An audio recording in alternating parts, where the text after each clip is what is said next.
na wikang senyas, M, no? Ito yung sign language ng M, titik M, bilang simbolo ng inklusibong serbisyo sa bawat kawani, bawat guro, bawat mag-aaral na may kawenyo. Kaya inaanyayahan po, ayan, nakakaayos na ba kayo? Ayan, kami muna, bago kayo, akala nyo, kami lang ha. Okay? Pusong marangal para sa bawat ALS graduate and completer for school year 2023-2024. Pusong marangal.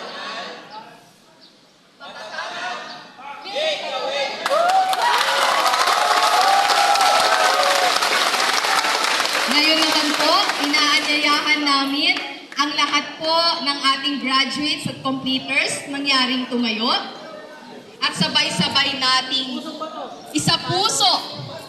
Pusong bato kasi matatag. Diba? Okay. Sabay-sabay po, nasundan naman natin. Tingnan po ang mga naririto sa ating entablado. Sabay-sabay para sa bawat isa sa inyo.